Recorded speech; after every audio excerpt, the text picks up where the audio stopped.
Hello friends, welcome to economy subject. TSPSC Telangana Public Service Commission నిర్వహించే group 2 and group 3 ఈ రెండు examinations point of వ్యూలో economy subject దానికి సంబంధించినటువంటి syllabus గురించి మనం ఈ యొక్క సెషన్లో డీటెయిల్గా డిస్కస్ చేద్దాం. ఓకే, సో ఈ సిలబస్కి వెళ్ళే కంటే ముందుగా ఓకే, మైసెల్ఫ్ ఐఎమ్ ఉబ్బు రమేష్, ఫ్యాకల్టీ ఆఫ్ ఎకానమీ. గత 7.5 సంవత్సరాలుగా ఈ ఎకానమీ సబ్జెక్ట్ని సివిల్స్ నుంచి గ్రూప్ 1, గ్రూప్ 2, గ్రూప్ 3 లాంటి వేరియస్ కాంపిటేటివ్ ఎగ్జామ్స్లో నేను హ్యాండిల్ చేస్తూ ఉన్నాను. ఓకే, ఇంకా ఈ సిలబస్ గురించి ఒకసారి మనం చూద్దాం. సిలబస్కి వెళ్ళే కంటే ముందు the importance of the economy. ఈ యొక్క కాంపిటేటివ్ ఎగ్జామ్స్లో ముఖ్యంగా ఈ గ్రూప్ 2, గ్రూప్ 3 ఎగ్జామ్లో ఈ ఎకానమీ సబ్జెక్ట్ యొక్క ప్రాముఖ్యత, ఇంపార్టెన్స్ ఏంది? మరి ఈ ప్రాముఖ్యత, ఇంపార్టెన్స్ తెలవాలంటే ముందుగా ఈ టీఎస్పీఎస్సీ నిర్వహించేటటువంటి ఈ గ్రూప్ 2 ఎగ్జామ్ యొక్క నిర్మాణం అంటే ఎలా ఉంది, దీని యొక్క స్ట్రక్చర్ ఎలా ఉంటుంది, ఈ గ్రూప్ 2 ఎగ్జామ్ యొక్క ప్యాటర్న్ అంటే కోర్స్ మనకి ఇందులో 2 భాగాలు ఉంటాయండి. ఈ గ్రూప్ 2 ఎగ్జామ్లో టీఎస్పీఎస్సీ నిర్వహించేటటువంటి ఎగ్జామ్లో ఒకటి ఏంటంటే రిటన్ ఎగ్జామ్ ఉంటుంది. ఓకే, అదేవిధంగా రెండవది ఇంటర్వ్యూ ఉంటుంది. రిటన్ ఎగ్జామ్ అండ్ ఇంటర్వ్యూ అండి. రిటన్ ఎగ్జామ్ను మరి అంటే మెయిన్స్, ప్రిలిమ్స్ అని ఏమి ఉండదు, ఒకటే ఎగ్జామ్ ఉంటుంది. అదే నువ్వు ఏపీపీఎస్సీకి వెళ్ళావనుకోండి, ప్రిలిమ్స్ ఉంటుంది, మెయిన్స్ ఉంటుంది గ్రూప్ 2 ఎగ్జామ్ కూడా. సో టీఎస్పీఎస్సీకి సంబంధించి ప్రిలిమ్స్, మెయిన్స్ అనే కాన్సెప్ట్ లేదు, రిటన్ ఎగ్జాము ఒకటే నిర్వహించబడుతుంది. మరి ఈ రిటన్ ఎగ్జామ్లో ఎన్ని పేపర్స్ ఉంటాయి అని అంటే ఇక్కడ మొత్తం 4 పేపర్స్ ఉంటాయండి. 4 పేపర్స్ ఉంటాయి. Paper 1, paper 2, paper 3 and paper 4, 4 papers ఈ రిటన్ ఎగ్జామ్ నిర్వహించబడుతుంది.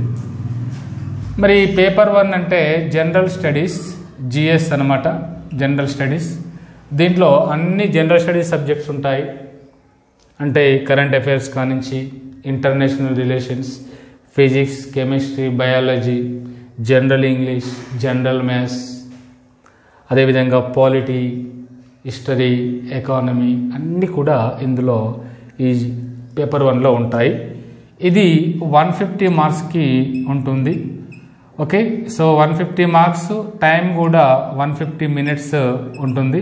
అంటే 2.5 అవర్స్లో నిర్వహించబడుతుంది 150 మార్క్స్కి.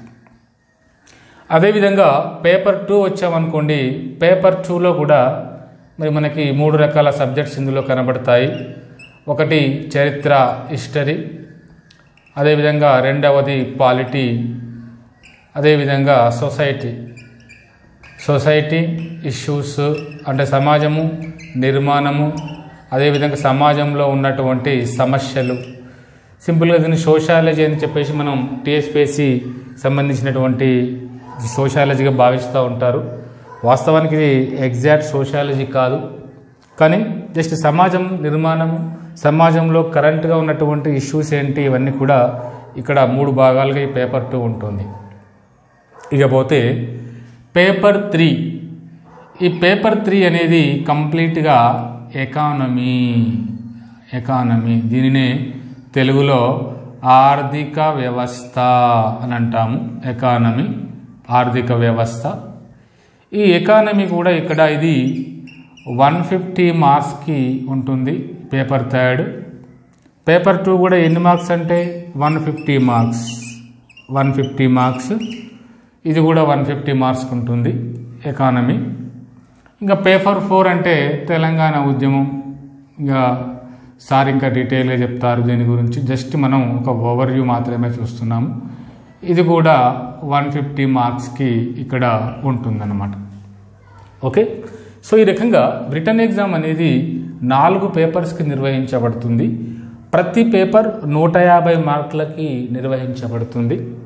సో ప్రతి ఎగ్జామ్ కూడా ప్రతి పేపర్ కూడా 150 నిమిషాలు అంటే 2.5 గంటలకు చొప్పున నిర్వహించబడుతుంది. అంటే ఓవరాల్గా ఈ టీఎస్పీఎస్సీ నిర్వహించేటటువంటి ఈ గ్రూప్ 2 ఎగ్జామ్ ఏదైతే ఉందో ఈ గ్రూప్ 2 ఎగ్జామ్ రిటన్ ఎగ్జాము ఎన్ని మార్క్స్కి టోటల్గా నిర్వహించబడుతుంది అని అంటే మొత్తం పేపర్స్ ఎన్ని 4 పేపర్స్ కాబట్టి ఒక్కొక్క పేపర్ 150 మార్క్స్ కాబట్టి 150 × 4 ఎన్నండి 600 మార్క్స్కి ఈ యొక్క ఎగ్జామ్ అనేది గ్రూప్ 2 ఎగ్జామ్ నిర్వహించబడుతుంది. టోటల్ రిటర్న్ ఎగ్జామ్ మార్క్స్ ఎన్ని 600 మార్క్స్. ఓకే, ఇక ఇందులో క్వాలిఫై అయినటువంటి వాళ్ళు రిటర్న్ ఎగ్జామ్ అన్నింటిలో క్వాలిఫై టోటల్గా తీసుకుంటారు. ప్రతి సబ్జెక్ట్ని క్వాలిఫై లాగా తీసుకోకుండా అన్ని సబ్జెక్ట్స్ మార్క్స్ నువ్వు పొందినటువంటి మార్క్స్ అన్నింటిని కూడి టోటల్ 600కి ఎన్ని వచ్చినాయి దాని బేస్డ్గా మరి కట్ ఆఫ్ ఆధారంగా ఇందులో ఎవరైతే క్వాలిఫై అవుతారో వాళ్ళు ఇంటర్వ్యూకి సెలెక్ట్ అవుతారు. 1:2 నిష్పత్తిలో ఇంటర్వ్యూకి సెలెక్ట్ అవుతారు. 1:2 అంటే ఆ మీనింగ్ ఏంటిది? ఫర్ ఎగ్జాంపుల్ ఒక 1000 పోస్టులు ఉన్నాయనుకోండి, ఎంతమందిని ఇంటర్వ్యూకి పిలుస్తారు? 2000 మందిని ఇంటర్వ్యూకి పిలుస్తారు. 1:2 అంటే ప్రతి పోస్ట్కి 2 వచ్చి ఇంటర్వ్యూ ఫేస్ చేస్తారు. అందులో ఒకరు మాత్రమే జాబ్కి సెలెక్ట్ అవుతారు. ఓకే, అఫ్కోర్స్ 2016 గ్రూప్ 2 ఎగ్జామ్లో ఇంటర్వ్యూకి స్టార్టింగ్లో మరి ఇక్కడ అలా కాకుండా సర్టిఫికేట్ వెరిఫికేషన్ కోసం అవన్నీ కూడా ఇక్కడ వేరే క్రైటీరియా ఫాలో అయ్యారు. అండ్ అఫ్కోర్స్ ఇంటర్వ్యూకి అదే క్రైటీరియా పిలిచినప్పటికీ దానికంటే ముందు సర్టిఫికేట్ వెరిఫికేషన్ అనే ఇంకో ప్రాసెస్ కూడా జరిగింది మధ్యలో. ఎందుకంటే మనం కూడా అందులో ఫేస్ చేసాం కాబట్టి అఫ్కోర్స్ దాని గురించి డీటెయిల్గా నేను తర్వాత చెప్తాను.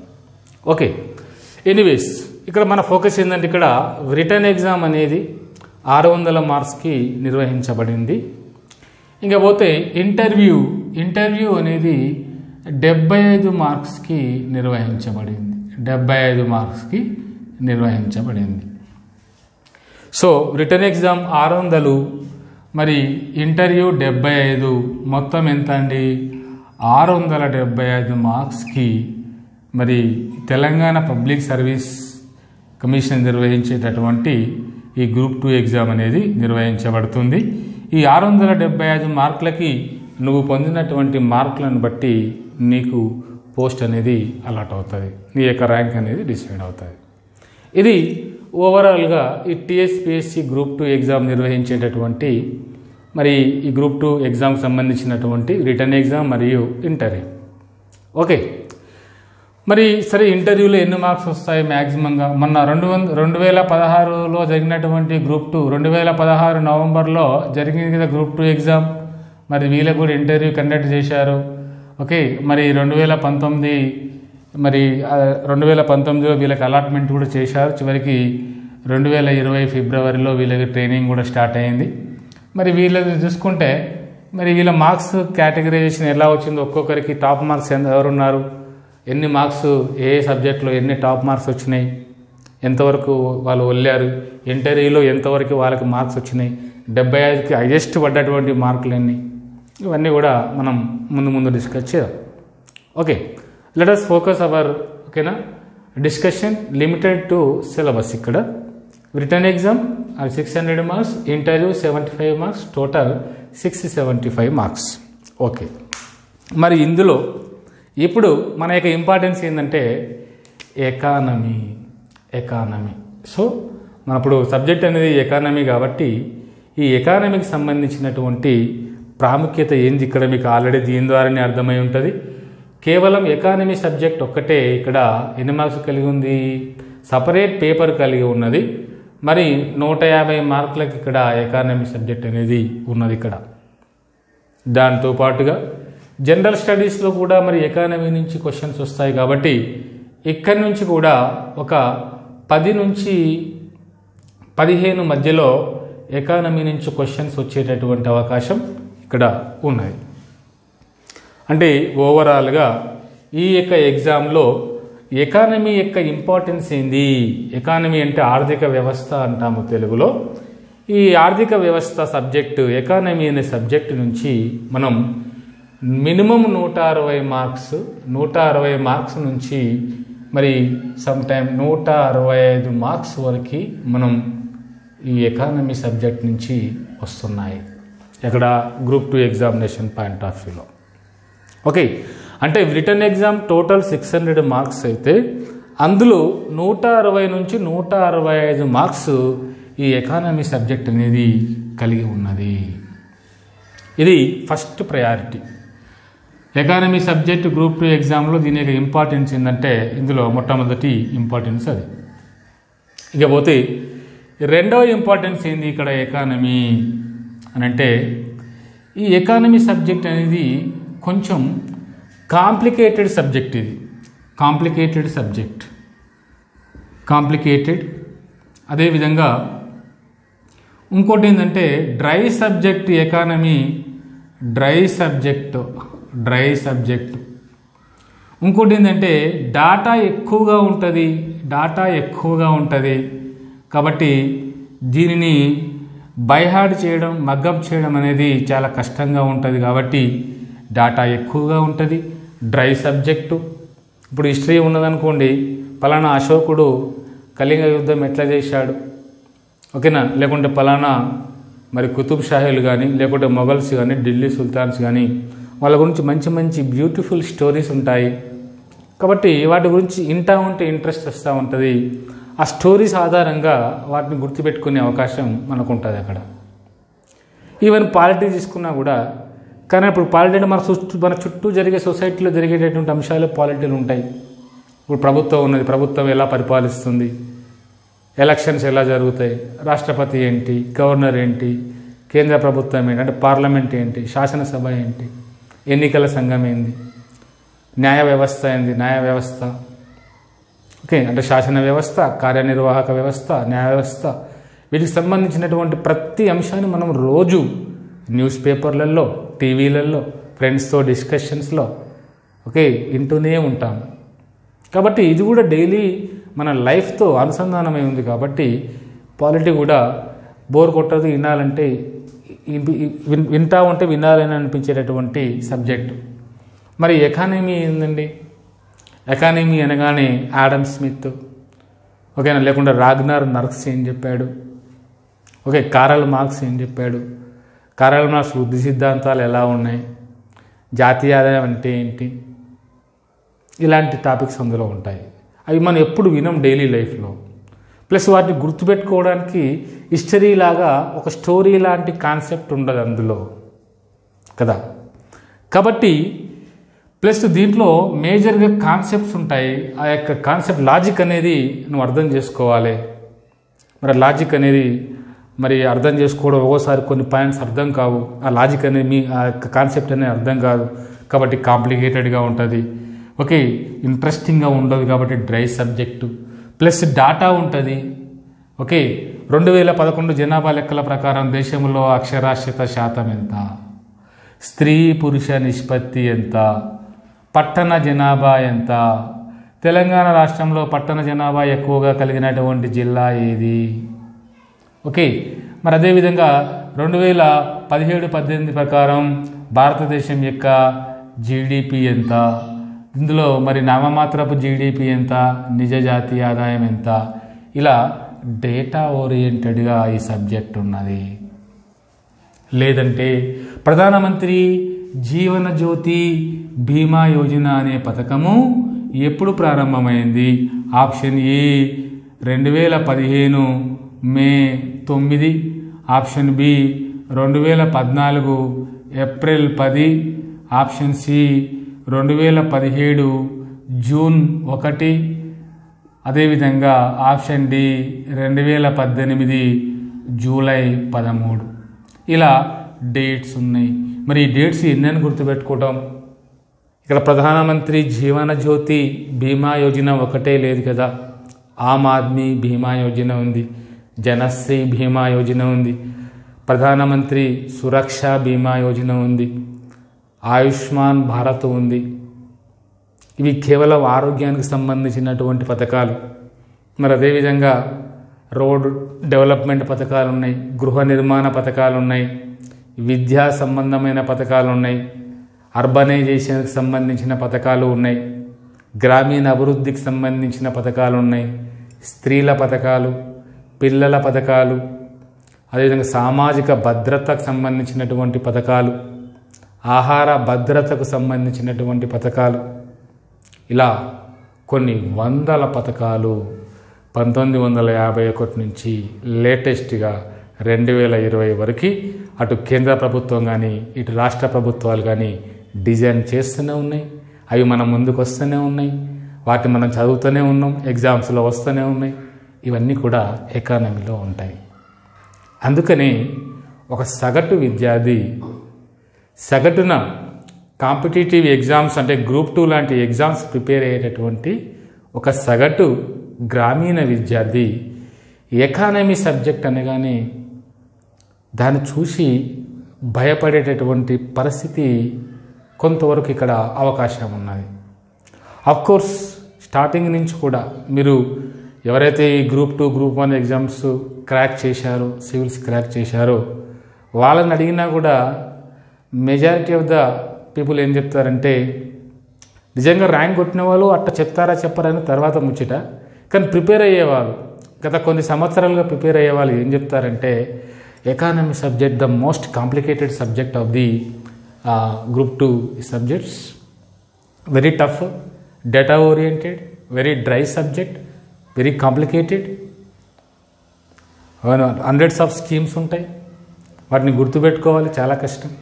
కాబట్టి ఎకానమీ ఒక్కటి కనుక మనం మంచి స్కోర్ కనుక సాధిస్తే ఓకే మనకు గ్రూప్ 2 ర్యాంక్ అనేది మన చేతిలో ఉన్నట్టే అనేటటువంటి భావన కూడా ఈ యొక్క కాంపిటేటివ్ ఎగ్జామ్స్ ప్రిపేర్ అయ్యే విద్యార్థుల్లో ఉన్నది. అఫ్కోర్స్ అది చాలా వరకు కరెక్టే, ఇంకా చాలామంది మెజారిటీ విద్యార్థుల్లో ఈ భావన అనేది ఇమిడి ఉన్నది ఇక్కడ. కానీ ఫ్రెండ్స్, నేను చెప్పేది ఏంటంటే ఒక ఆస్పిరెంట్గా నేను ఒక సివిల్ సర్వీసెస్ అటెంప్ట్ చేసి ఉన్నాను, మెయిన్స్ రాసి ఉన్నాను. నా యొక్క ఆప్షనల్ సబ్జెక్ట్ కూడా ఎకానమీనే. అదేవిధంగా నేను గ్రూప్ 1 ప్రిపేర్ అయ్యాను, గ్రూప్ 2 ప్రిపేర్ అయ్యాను, గ్రూప్ 2 ర్యాంక్ కూడా కొట్టాను, వన్ ఆఫ్ ది ఓకేనా బెస్ట్ ర్యాంక్ నేను కొట్టాను. నేను కూడా మరి ఇవన్నీ ప్రిపేర్ అయ్యాను కదా, ఓకే మరి వాట్ డూ ఐ ఫీల్? నేను ఇవన్నీ చదువుతూనే మళ్ళీ ఇంకొకటి బెస్ట్ క్వాలిటీ ఏముందంటే మన దగ్గర ఎకానమీ ఫ్యాకల్టీగా చేస్తూ ఉన్నాను. ఆల్మోస్ట్ 7.5, 8 years ఎక్స్పీరియన్స్ నాకు ఎకానమీ ఫ్యాకల్టీగా నాకు ఈ ఫీల్డ్లో ఉన్నది. నేను సివిల్స్ నుంచి group 1, group 2, group 3 English medium, Telugu medium అన్నీ కూడా చెప్పున్నాను. అంటే ఒక ఆస్పిరెంట్గా ఎకానమీ యొక్క ఇంపార్టెన్స్ ఏందో నాకు తెలుసు, ఒక ఫ్యాకల్టీగా ఎకానమీ యొక్క ఇంపార్టెన్స్ ఏంది, ఎగ్జామ్స్ ప్రిపేర్ అయ్యేటటువంటి విద్యార్థులకి ఎకానమీని ఏ రకంగా బోధించాలి, ఎలా చెబితే ఎకానమీ మీద ఉన్నటువంటి అపోహలు ఏమైతే ఉన్నాయో, ఏంటివి అపోహలు అని చెప్పినట్టుగా ఎకానమీ మోస్ట్ కాంప్లికేటెడ్ సబ్జెక్ట్ అని, ఎకానమీ డ్రై సబ్జెక్ట్ అని, ఎకానమీ డేటా ఎక్కువ ఉంటుంది, ఆ డేటా ఎంత అని గుర్తుపెట్టుకోలేము కాబట్టి చాలా కష్టం దాన్ని చదవడం అని, ఇవన్నీ కూడా అపోహలు మాత్రమే ఫ్రెండ్స్. నమ్మండి మీరు. నేను ఒక ఫ్యాకల్టీగా చెప్తున్నాను, ఎకానమీ ఫ్యాకల్టీగా చెప్తున్నాను, ర్యాంకర్గా చెప్తున్నాను. ఇవన్నీ కూడా అపోహలే ఎకానమీ సబ్జెక్ట్ మీద. ఒక పాలిటీ సొసైటీతో ఎలా ఇన్వాల్వ్ అయి ఉన్నదో, ఎలా సొసైటీతో అనుసంధానం చేయబడి ఉన్నదో, మీకు ఎలా ఇంట్రెస్ట్ వస్తున్నదో దానికంటే ఎక్కువగా కూడా ఎకానమీ సొసైటీతో ఇన్వాల్వ్ అయి ఉన్నది. కానీ అది మనకు తెలియదు, ఏ రూపంలో ఇన్వాల్వ్ అయి ఉన్నది మనకు తెలియదు. ఒక్కసారి కనుక మనం ఆ లింకప్ కనుక దొరకబెట్టుకుంటే, ఆ కాన్సెప్ట్ కనుక అర్థం చేసుకుంటే, నువ్వు చేసే ప్రతి యాక్టివిటీ మీద ఎకానమీని అప్లై చేయవచ్చు. అలాంటప్పుడు ఎప్పుడైతే నువ్వు చేసే ప్రతి యాక్టివిటీ మీద ఈ ఎకానమీని అప్లై చేస్తావో, then it's not a complicated subject. Then economy is not a dry subject. And also there is no need to remember lot of డేటాను మగ్గప్ చేసి బయార్ చేసినటువంటి అవసరం నీకు రాదు. ఎందుకు రాదంటే ఎకానమీని నువ్వు ఎప్పుడైతే నువ్వు డైలీ లైఫ్తోని అనుసంధానం చేసుకుంటూ చదువుతావో, ఎకానమీ సబ్జెక్ట్ ఎప్పుడైతే నువ్వు కాన్సెప్ట్ ఓరియంటెడ్గా చదువుతావో, డేటా అనేది ఆటోమేటిక్గా దానికదే నీ ఎంబెడ్ వస్తూ ఉంటుంది. నువ్వు సపరేట్గా దాన్ని మగప్ చేయాల్సిన బైహార్డ్ చేయాల్సినటువంటి అవసరం లేదు. డేటా ఆటోమేటిక్గా నిన్ను ఫాలో అవుతుంది. ఎలా ఫాలో అవుతుంది అంటే హచ్ కుక్క, హచ్ ఒక 10 years బ్యాక్ హచ్ అడ్వర్టైజ్మెంట్ వచ్చేది. దాంట్లో మనకు హోర్డింగ్స్ మీద ఒకటే కనబడేది. ఏంటిది అది? ఒక పెద్ద హోర్డింగ్ ఉంటుంది, దాంట్లో ఒక స్మాల్ బాయ్ ఉంటాడు, చాలా బ్యూటిఫుల్గా నీట్గా డ్రెస్ వేసుకొని, ఆయన వెంబడి ఒక కుక్క ఉంటుంది, కుక్క పోతూ ఉంటుంది, కుక్కను పట్టుకొని ఉంటుంది. కింద ఏమని రాసి ఉంటుంది? Wherever you go I follow అని రాసి ఉంటుంది. అంటే మీనింగ్ ఏంది అంటే ఈ స్మాల్ బాయ్ ఎక్కడికి వెళ్తే అక్కడికి నేను వస్తా అని కుక్క చెప్తా ఉంటుంది అన్నమాట. ఈ హచ్ కుక్క చెప్తా ఉంటుంది. ఇది కూడా అంతే. Economy same thing. ఈ స్మాల్ బాయ్ అనేవాడు ఇక్కడ ఎకానమీలో కాన్సెప్ట్స్ ఇవన్నీ కనుక అయితే, ఎకానమీ సబ్జెక్టులో కాన్సెప్ట్స్ లాంటిది అయితే స్మాల్ బాయ్, ఈ డేటా అనేది హచ్ కుక్క లాంటిది. డేటా అనేది హచ్ కుక్క లాంటిది. నువ్వు కాన్సెప్ట్స్ వైజ్గా పర్ఫెక్ట్గా కనుక ఉంటే, ఎకానమీలో ఉన్నటువంటి ఆ బేసిక్ బిల్డింగ్ బ్లాక్స్ ఏమైతే ఉంటాయో, ఫండమెంటల్ థింగ్స్ ఏమైతే ఉంటాయో, వాటిని కనుక నువ్వు బాగా అర్థం చేసుకుంటే నీకు ఆటోమేటిక్గా డేటా కూడా దాని వెంబడే వస్తుంది. నువ్వు సపరేట్గా డేటాని బయాడ్ చేయాల్సినటువంటి అవసరం రాదు. దానికి కొన్ని టెక్నిక్స్ ఉంటాయి, మైండ్ మ్యాపింగ్స్ ఉంటాయి, కాన్సెప్ట్ ఓరియంటెడ్ లెర్నింగ్ ఉంటుంది. ఓకేనా? అవన్నీ కూడా మనం ఇక్కడ ప్రాక్టీస్ చేద్దాం. నాకున్నటువంటి టీచింగ్ ఎక్స్పీరియన్స్ని, నాకున్నటువంటి ప్రిపరేషన్ ఎక్స్పీరియన్స్ని, civils preparation, group 1 preparation, group 2 preparation, ఇవన్నీ ప్రిపరేషన్ ఎక్స్పీరియన్స్ని లో భాగంగా నేను రాసుకున్నటువంటి ఎకానమీ, మరి ఆ సబ్జెక్ట్ని కానీ, నేర్చుకున్న సబ్జెక్ట్ని కానీ, ఓకే, ఇవన్నీ కలిపి మీ ముందు ఉంచడానికి నేను ప్రయత్నం చేస్తాను. అందుకని నేను మీ ముందుకు వస్తున్నాను. Okay, so definitely I will give you guarantee guys, ఖచ్చితంగా మీరు ఎకానమీ సబ్జెక్ట్ని ఎంజాయ్ చేస్తారు. ఎండ్ ఆఫ్ ది సెషన్ అయిపోయిన తర్వాత, ఎకానమీ సబ్జెక్ట్ అయిపోయిన తర్వాత మిగతా అన్ని సబ్జెక్ట్స్తో పాటుగా ఎకానమీ కూడా ఈజీ, డ్రై సబ్జెక్ట్ కాదు అని మీరు అంటారు. ఇంకా కొంత అవసరమైతే మిగతా సబ్జెక్ట్స్ అన్నింటికంటే కూడా ఎకానమీ ద మోస్ట్ ఈజీ అనే ఫీలింగ్ మీకు వస్తుంది. ఎకానమీ మీద ఎక్కువ స్కోర్ తెచ్చుకునే అవకాశం ఉంటుంది మిగతా సబ్జెక్ట్స్తో పోల్చుకున్నప్పుడు. ఎందుకంటే ఎకానమీ సిలబస్ని కనుక మనం గమనిస్తే దాని స్కోప్ అనేది హిస్టరీతో పోల్చుకున్నా కానీ, జాగ్రఫీతో పోల్చుకున్నా కానీ, జనరల్ సైన్స్తో పోల్చుకున్నప్పుడు కానీ, లేదా సొసైటీతో పోల్చుకున్నప్పుడు కానీ దీని యొక్క పరిధి అనేది మరి లిమిటెడ్గా ఉన్నది. అంటే మనం కొన్ని ఏరియాస్ కనుక పర్ఫెక్ట్గా ఉంటే, అందులో ఉన్నటువంటి కాన్సెప్ట్స్ని మనం బాగా అర్థం చేసుకుంటే మ్యాక్సిమం స్కోర్ ఇక్కడ ఎకానమీలో చేసేటటువంటి అవకాశం మనకు ఉన్నది. ఓకే ఫ్రెండ్స్, సో ఇది మనకు ఎకానమీ యొక్క ఇంపార్టెన్స్. ఇకపోతే ఈ టీఎస్పీఎస్సీ గ్రూప్ 2 ఎకానమీ ఇక్కడ 150 మార్క్స్ అన్నాం, పేపర్ థర్డ్ పేపర్ అన్నాం. ఇప్పుడు ఈ థర్డ్ పేపర్ యొక్క సిలబస్ గురించి మనం డీటెయిల్గా చూద్దాం. టీఎస్పీఎస్సీ గ్రూప్ 2 నిర్వహించేటటువంటి ఎగ్జామ్లో పేపర్ థర్డ్ ఏంటండి? ఎకానమీ అని చెప్పుకున్నాం. ఎకానమీ యొక్క సిలబస్ గురించి మనం చూద్దాం. ఎకానమీ సిలబస్ ఇది టీఎస్పీఎస్సీ గ్రూప్ 2ని దృష్టిలో పెట్టుకొని ఉన్నటువంటి సిలబస్ అండి.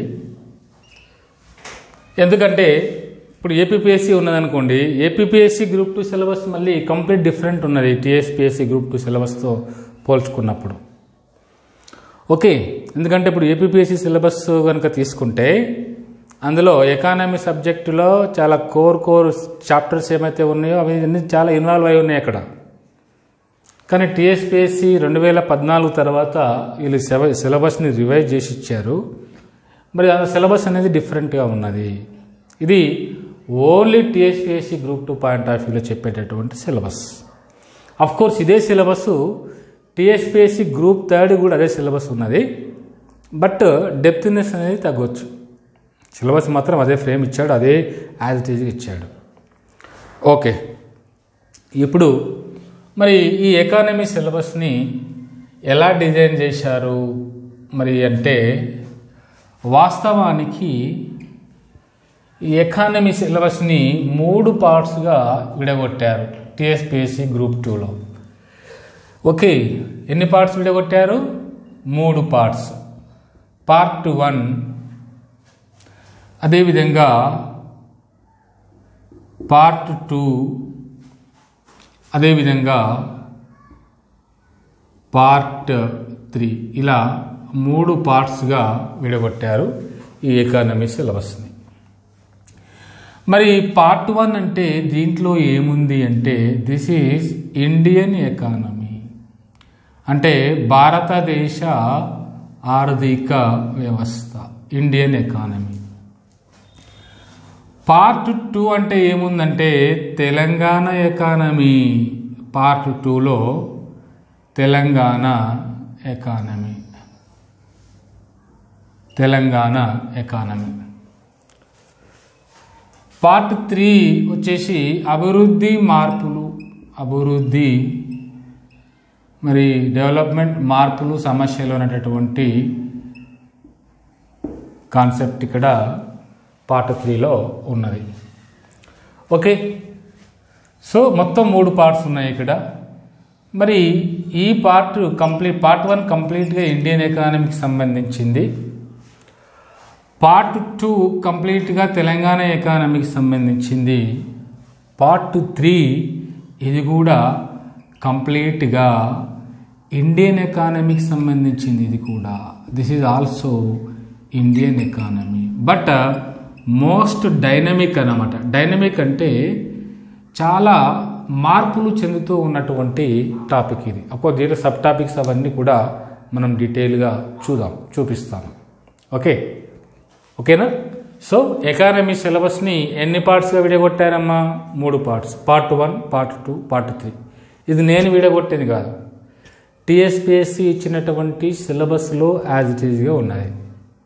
ఓకే, ఇంకా ప్రతి పార్టులో కూడా 4 చాప్టర్స్ ఉన్నాయి. పార్ట్ 1లో 4 చాప్టర్స్, పార్ట్ 2లో కూడా 4 చాప్టర్స్ ఉన్నాయి. పార్ట్ 3లో కూడా ఎన్ని చాప్టర్స్ ఉన్నాయంటే 4 చాప్టర్సే ఉన్నాయి. 4 చాప్టర్సే ఉన్నాయి. ఓకే, మరి పార్ట్ 1 అంటే ఇండియన్ ఎకానమీ కింద ఉన్నటువంటి 4 చాప్టర్స్ ఏంటి అయ్యా అంటే, నెంబర్ 1 ఇక్కడ ఏంటంటే అభివృద్ధి, డెవలప్మెంట్ అన్నమాట. డెవలప్మెంట్ గురించి ఉన్నటువంటి అంశాలు, దీనినే మనం అభివృద్ధి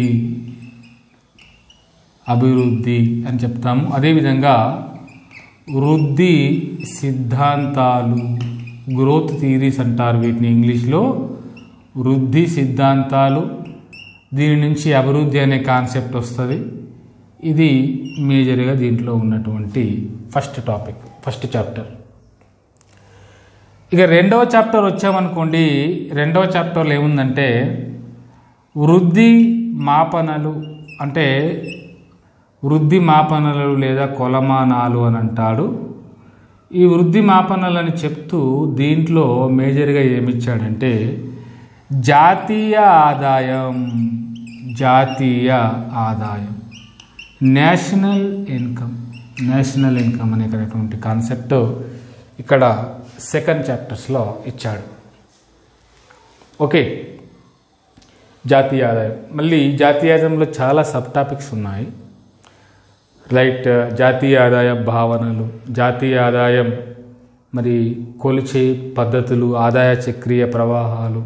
ఓకే, జాతీయ ఆదాయాన్ని మరి ఎవరు మదిస్తూ వచ్చారు, స్వతంత్రం కంటే ముందు ఎలా లెక్కించేవారు, స్వతంత్రం తర్వాత ఎలా లెక్కిస్తున్నారు, ప్రజెంట్గా భారతదేశానికి సంబంధించినటువంటి జాతీయ ఆదాయానికి సంబంధించిన అంశాలు ఎలా ఉన్నాయి. ఓకే, ఇలా చాలా సబ్ టాపిక్స్ ఉన్నాయి దీంట్లో. Very very important topic. Okay, నేను ఈ సిలబస్ చెప్పిన తర్వాత కోర్స్ టీఎస్పీఎస్సీ గ్రూప్ 2ని మరి తెలంగాణ రాష్ట్రం వచ్చిన తర్వాత ఒకటేసారి నిర్వహించింది. ఎప్పుడు జరిగిందా ఎగ్జాము? 2016 నవంబర్ 11న గ్రూప్ 2 ఎగ్జామ్ జరిగింది. మరి ఇప్పుడు ఎగ్జామ్ జరిగినప్పుడు ఈ పేపర్ మనకు అందుబాటులో ఉంటుంది కదా, పేపర్ 3 ఎకానమీ పేపర్ ఉంటుంది కదా. ఆ ఎకానమీ పేపర్ ఎలా వచ్చింది, ఈ సిలబస్ ప్రకారం ఈ పార్ట్ నుంచి ఎన్ని మార్కులు వచ్చినాయి, ఈ పార్ట్ నుంచి పార్ట్ 2 నుంచి ఎన్ని మార్కులు వచ్చినాయి, పార్ట్ 3 నుంచి ఎన్ని మార్కులు వచ్చినాయి. అదేవిధంగా పార్ట్ 1లో చాప్టర్స్ ఉన్నాయి, ఏ చాప్టర్ నుంచి ఎన్నెన్ని మార్కులు వచ్చినాయి కూడా నేను డీటెయిల్గా మీకు చెప్తాను దీని తర్వాత.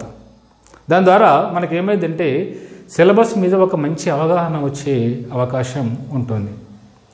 ఒకటే ఫ్రెండ్స్, ఇక్కడ ఏదైనా సరే ఏ కాంపిటేటివ్ ఎగ్జామ్స్ ప్రిపేర్ అవ్వాలన్నా సిలబస్ అధ్యయనం అనేది మొట్టమొదటి స్టెప్గా ఉండాలి. ఎందుకంటే ఏ సబ్జెక్ట్ తీసుకున్నా అదొక అనంతమైనటువంటి సమాచారం ఉంటుంది. అందులో మనకి ఏం చదవాలి, ఏమి చదవకూడదు అనేది క్లియర్ కట్గా మనకు తెలిసి ఉండాలి. నీకున్నటువంటి అతి తక్కువ టైంలో, ఆ లిమిటెడ్ టైంలో ఓకే నీకు తెలియనటువంటి సబ్జెక్ట్స్ ఎన్నో చదవాల్సి ఉన్నది. మేబీ నువ్వు ఇంజనీరింగ్ బ్యాక్గ్రౌండ్ అయితే నీకు ఇవన్నీ కూడా కొత్తనే. జనరల్ స్టడీస్లో ఉన్నటువంటి ఆల్మోస్ట్ 10-11 సబ్జెక్టులు అన్నీ కూడా ఎక్సెప్ట్ ఇంగ్లీషు తప్పితే మిగతా అన్నీ కొత్తనే ఉంటాయి. ఎప్పుడో స్కూల్ డేస్లో అక్కడక్కడ విన్నట్టు ఉంటాయి ఆ పదాలు అంతే. అదే నువ్వు హిస్టరీ అంటే నీకు హిస్టరీ ఓకే, కానీ what about economy, what about polity, what about Geography, general science, మళ్ళీ అవన్నీ కూడా నీకు కొత్తనే. ఓకే, కాబట్టి ఈ కాంపిటేటివ్ ఎగ్జామ్స్ ప్రిపేర్ అయ్యే విద్యార్థులు ఎవరైతే ఉన్నారో వాళ్ళకి 1-2 సబ్జెక్ట్స్ మాత్రమే వాళ్ళకి తెలిసే అవకాశం ఉన్నది వాళ్ళు చదువుకునే టైంలో. మిగతా సబ్జెక్ట్స్ అన్నీ వాళ్ళకు కొత్తనే. మరి ఇన్ని సబ్జెక్ట్స్ని నువ్వు చదివి రివైజ్ చేసి గుర్తుపెట్టుకొని ఎగ్జామ్స్లో వాటిని ప్రజెంట్ చేసి సక్సెస్ అవ్వాలంటే అంత ఈజీ ఏం కాదు. మరి ఇంత టఫ్ టాస్క్ ఉన్నప్పుడు నువ్వు ఏం చేయాలంటే సిలబస్ అధ్యయనం అనేది చాలా కీలకమైన అంశం. రైట్, సిలబస్ని అది ఏ సబ్జెక్ట్ అయినా సరే, not only economy, A subject అయినా సరే మీరు ప్రిపరేషన్ మొదలుపెట్టే కంటే ముందు ఏం చేయండి, దాని సిలబస్ ఏంది ముందు గ్యాదర్ చేసుకోండి. సిలబస్ని, ఆ సిలబస్లో ఉన్నటువంటి టాపిక్స్ ఏంది ఒకసారి చూసుకోండి. మీరు ప్రతి సబ్జెక్ట్కి ఒక నోట్బుక్ పెట్టి ఉంటారు. ఆ నోట్బుక్లో మొట్టమొదటి 1-2 పేజెస్లో సరే ఫస్ట్ పేజీలో మీ పేరు రాస్తారు ఎట్లాగో సో అని, సెకండ్ పేజీ నుంచి 3rd పేజీ వరకు ఖచ్చితంగా సిలబసే ఉండాలి. ఫస్ట్ 2 పేజెస్లో సిలబస్ రాసిన తర్వాతనే మిగతా మొదలు పెట్టండి. ఎందుకంటే నేను మళ్ళీ ఒకసారి దీన్ని గట్టిగా స్ట్రెస్ చేసి చెప్తున్నాను. Without proper understanding of the syllabus don't start your preparation. It is very very harmful. It takes lot of time, it takes lot of energy. ఓకేనా? కాబట్టి సిలబస్ అధ్యయనం అనేది చాలా కీలకం ఫ్రెండ్స్. ఇక్కడ మనం సిలబస్ చూస్తున్నాం. ఇండియన్ ఎకానమీ డెవలప్మెంట్ అంటే వృద్ధి సిద్ధాంతాలు, దానికి సంబంధించిన అంశాలు ఫస్ట్ చాప్టర్ కింద ఉన్నాయి. వృద్ధి మాపనలు, దాంట్లో జాతీయ ఆదాయం ఉంది, నేషనల్ ఇన్కమ్. ఓకే, ఇంకా మూడవది ఏముందంటే మూడవ దాంట్లో వాస్తవానికి 2 అంశాలు ఉంటాయి. ఒకటి పేదరికం, పావర్టీ అని అంటాము. అదేవిధంగా నిరుద్యోగం, అన్ఎంప్లాయ్మెంట్. పేదరికం మరియు నిరుద్యోగం అనేటటువంటి టాపిక్స్ ఇక్కడ ఉన్నాయి. ఇక 4వది ఇండియన్ ఎకనామిక్ ప్లానింగ్, భారతదేశ ఆర్థిక ప్రణాళికలు. Indian economic planning, Indian economic planning, భారతదేశ ఆర్థిక ప్రణాళికలు అనేది 4వ చాప్టర్.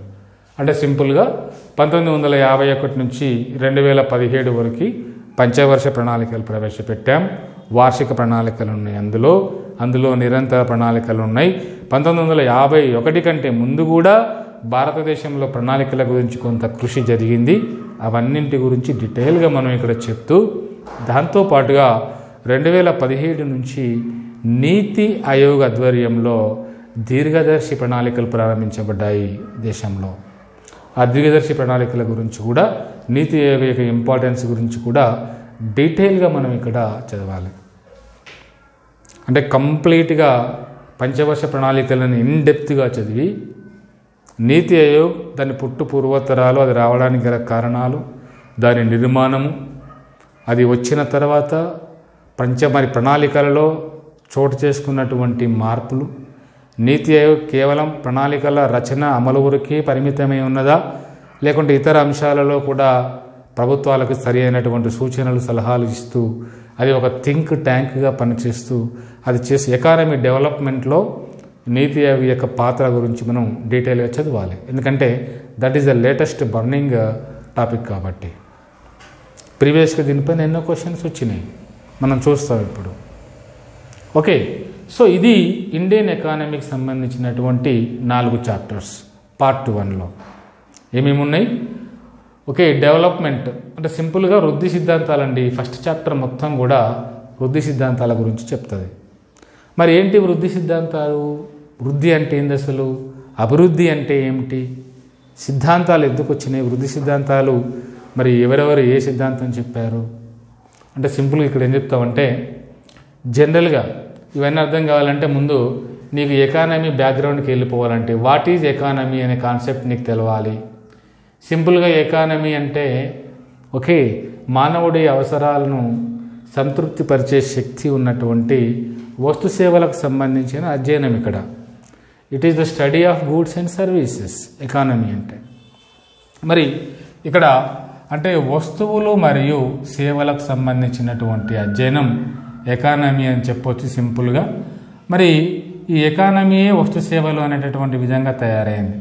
మరి ఒక దేశంలో వస్తు సేవలు అనేటివి ఎంత క్వాలిటీ పరమైన వస్తు సేవలు ఉన్నాయి, ఎంత పెద్ద మొత్తంలో వస్తు సేవలు ఉత్పత్తి అవుతున్నాయో దాన్ని బట్టి ఆ దేశం యొక్క వృద్ధి అనేది ఆధారపడుతుంది. ఒక దేశంలో ఎక్కువ వస్తు సేవలు ఉత్పత్తి అయితే ఆ దేశంలో వృద్ధి ఎక్కువగా ఉన్నట్టు. ఒక దేశంలో మంచి నాణ్యమైన వస్తు సేవలు ఉత్పత్తి అయితే ఆ దేశంలో మంచి వృద్ధి ఉన్నట్టు. మనం కూడా అంతే కదండి.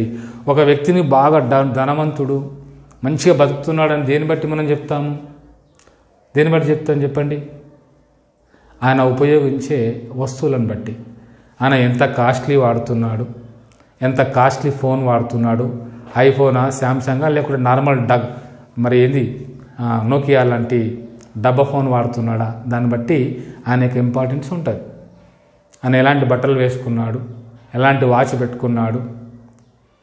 ఓకేనా, అవన్నీ కూడా వస్తువులే కదా. వాచ్ వస్తువే, బట్టలు వస్తువే, ఆయన వాడే కారు, ఫోను, ఇంట్లో ఉండే వస్తువులన్నీ కూడా ఏంటివన్నీ వస్తువులే. ఒక మనిషి వాడే వస్తువులను బట్టి ఆ మనిషి యొక్క రిచ్నెస్ కానీ పూర్నెస్ కానీ మనం డిసైడ్ చేస్తున్నాం. ఇక్కడ కూడా అంటే ఒక దేశం వృద్ధి చెందుతుంది చెందలేదు అనేది దేని మీద డిపెండ్ అవుతుంది? ఆ దేశంలో ఉత్పత్తి చేయబడేటటువంటి వస్తు సేవలపైన ఆధారపడుతుంది. వస్తు సేవలు పెరుగుతూ ఉంటే దానిని వృద్ధి అంటాము. మరి వస్తు సేవలతో పాటుగా ఇంకేం పెరగాలి అంటే ఇంతకుముందు చెప్పినట్టుగానే ఒక మనిషి ఉన్నాడు, ఆయన మంచి ఒక 60,000 సెల్ ఫోన్ వాడుతున్నాడు. ఓకేనా, ఒక 20 లక్షల కారు వాడుతున్నాడు. ఎక్కడికి వెళ్ళినా ఒక 10,000 డ్రెస్ వేసుకుంటున్నాడు, 5,000 షూ వేసుకుంటున్నాడు. డైలీ ఎక్కడికి వెళ్ళినా ఒక 2,000 ఖర్చు పెట్టుకుంటున్నాడు. ఇది ఆయన యొక్క మెయింటెనెన్స్. కాబట్టి ఆయన యొక్క వృద్ధి ఎలా ఉన్నట్టు? మంచిగానే ఉన్నట్టు, మంచి పర్ఫార్మెన్స్ చూపిస్తున్నాడు అక్కడ కదా. సో ఆయన ఉపయోగించే వస్తువులు మంచి క్వాలిటీ ఉన్నాయి, ఆ వస్తువులు ఉపయోగించే శక్తి ఆయనకు ఉంది కాబట్టి ఓకే, బాగానే ఉంది, ఆయనకు వృద్ధి మంచిగా ఉంది అని అర్థం. మరి అట్లా కాకుండా మరి ఈ మనిషి ఒకవైపు ఇలా ఉంది, మరి ఈ మనిషికి ఇంకో వైపు చూస్తే ఈయనకి బీపీ ఉంది, ఈయనకి షుగర్ ఉంది. ఓకేనా, ఈయనకి పెళ్ళయింది కానీ పెళ్ళం వదిలేసి వెళ్ళిపోయింది, ఊరు వెళ్ళిపోయింది. ఈయన యొక్క బిహేవియర్ చూడలేక, ప్లస్ ఈయనకు సొసైటీలో సరి అయిన రికగ్నైజేషన్ లేదు. ఓకేనా, రాజకీయంగా ఎలాంటి ఇంపార్టెన్స్ లేదు, ఏమన్నా తిన్నా కూడా అరగదు. ఇది ఒక మరోవైపు ఉన్నటువంటి కోణం. ఒకవైపు ఏమో 20 లక్షల కారు ఉన్నది, 60,000 ఫోన్ ఉన్నది, 10,000 షూ ఉన్నది, 10,000 డ్రెస్ ఉన్నది. మరొక వైపు బీపీ ఉన్నది, షుగరు ఉన్నది. ఓకేనా, ఈ ఫ్యామిలీ లేదు, వదిలేసి వెళ్ళిపోయింది. ఇది మరొక వైపు ఉన్నటువంటి యాంగిల్. ఓకే, సో ఈ వ్యక్తికి ఈ రకంగా ఉన్నటువంటి ఈ వృద్ధి అంటే ఈ యొక్క ఆర్థిక వనరులు ఏమైతే ఉన్నాయో వీటితో పాటుగా మంచి ఆరోగ్యం అంటే బీపీ ఉండకూడదు, షుగర్ ఉండకూడదు, మంచి ఎడ్యుకేషన్ ఇవన్నీ ఉండాలి. ఓకే, దాంతో పాటుగా మంచి ఫ్యామిలీ రిలేషన్స్, మంచి సొసైటీ రిలేషన్స్, మంచి రాజకీయ సంబంధాలు, మంచి సాంస్కృతిక అవగాహన కలిగి కనుక ఉంటే ఆ వ్యక్తి వృద్ధి కాదు, ఇక్కడ మనం ఆ వ్యక్తిని ఏం చెందిండని అనాలి, అభివృద్ధి చెందిండు అనాలి, అభివృద్ధి చెందినని అనాలి ఇక్కడ.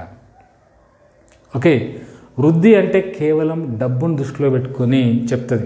అఫ్కోర్స్ మనం చాప్టర్ డిస్కస్ చేసినప్పుడు ఇన్డెప్త్గా డీటెయిల్గా డిస్కస్ చేద్దాం ఫ్రెండ్స్. జస్ట్ ఇక్కడ సిలబస్ని మీకు అవగాహన చేసే ప్రయత్నం నేను ఇక్కడ చేస్తున్నాను. వృద్ధి అంటే కేవలం ఎకనామిక్ యాంగిల్గా ఉంటే అభివృద్ధి అనేది ఎకనామిక్ యాంగిల్ ఒకటే కాదు, ఇక్కడ సామాజికంగా, ఆర్థికంగా, రాజకీయంగా, సాంస్కృతికంగా ఎలా ఉన్నాడు తెలిపేది ఇక్కడ అభివృద్ధి. ఫర్ ఎగ్జాంపుల్ గల్ఫ్ కంట్రీస్ తీసుకుంటే గల్ఫ్ కంట్రీస్లో పెట్రోల్ యొక్క నిల్వల వల్ల దేశాలన్నీ డబ్బు పరంగా అంటే ఆర్థికంగా బాగా రిచ్ కంట్రీస్, కానీ అక్కడ మనిషిని మనిషిగా చూడరు. ఓకేనా, ఆడవాళ్ళు బాగా తొక్కువేయబడ్డారు అక్కడ. రీసెంట్గా ఆడవాళ్ళకి డ్రైవింగ్ లైసెన్స్ పొందే అవకాశం కల్పించారు, వాళ్ళు బయటికి వెళ్ళకూడదు. ఈ రకంగా ఉమెన్ని సప్రెస్ చేశారు అక్కడ. కాబట్టి అక్కడ మానవ అభివృద్ధి తక్కువగా జరిగింది. మరి ఆర్థికంగా డబ్బు పరంగా చాలా రిచ్ కంట్రీస్, కానీ అభివృద్ధి పరంగా చాలా వెనుకబడి ఉన్నాయి గల్ఫ్ కంట్రీస్. వృద్ధి బాగా ఉంది కానీ అభివృద్ధి లేదు అక్కడ. అంటే ఇక్కడ అభివృద్ధి అనేది డబ్బు ఒకటే కాదు, మిగతా యాంగిల్స్లో కూడా ఉంటుంది. ఓకేనా, కాబట్టి ఒక దేశంలో వృద్ధి జరగాలన్నా అభివృద్ధి జరగాలన్నా ఎలాంటి స్ట్రాటజీస్ పాటించాలి అని చెప్పేటివే ఇక్కడ ఏంటి అంటే వృద్ధి సిద్ధాంతాలు.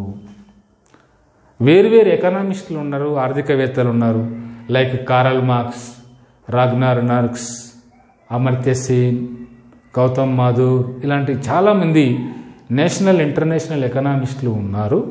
వాళ్ళందరూ ఒక దేశంలో వృద్ధి జరగాలంటే అభివృద్ధి జరగాలంటే ఏమి చేయాలి, ఎలాంటి స్ట్రాటజీస్ పాటించాలని చెప్తూ కొన్ని సిద్ధాంతాలను ప్రతిపాదించారు. వాటిని మనం ఇక్కడ ఏమంటామంటే వృద్ధి సిద్ధాంతాలు అంటాము. ఓకే, సో ఫస్ట్ చాప్టర్లో మనకు వృద్ధి మరియు వృద్ధి సిద్ధాంతాల గురించి ఉంటుంది. సెకండ్ చాప్టర్ కంప్లీట్గా జాతీయ ఆదాయం, national income. Very very complicated and interesting topic also. నీకు బాగా చెప్తే, నీకు బాగా అర్థమైతే చాలా ఇంట్రెస్టింగ్. ఇక నీకు సరిగా చెప్పలేక నీకు అర్థం కాకపోతే తలకాయ గోక్కునేటటువంటి కాంప్లికేటెడ్ చాప్టర్ ఏంటిదండి, జాతీయ ఆదాయం, నేషనల్ ఇన్కమ్ అంటాం. ఇక మూడవది పేదరికం, పావర్టీ అన్నాము. అదేవిధంగా నిరుద్యోగం, అన్ఎంప్లాయ్మెంట్ అన్నాము. వాస్తవానికి రెండు వేరువేరు చాప్టర్స్, కానీ సిలబస్లో మాత్రం రెండింటిని కలిపి ఒకటే చాప్టర్ కింద ఇక్కడ ఇచ్చారు. ఇక పోతే ఇండియన్ ఎకనామిక్ ప్లానింగ్. ఇవి 4 చాప్టర్స్ మనకు దేంట్లో ఉన్నాయండి, పార్ట్ 1లో ఇండియన్ ఎకానమీలో ఉన్నాయి, పార్ట్ 1లో ఉన్నాయి. ఓకే, ఇక పోతే నెక్స్ట్ పార్ట్ 2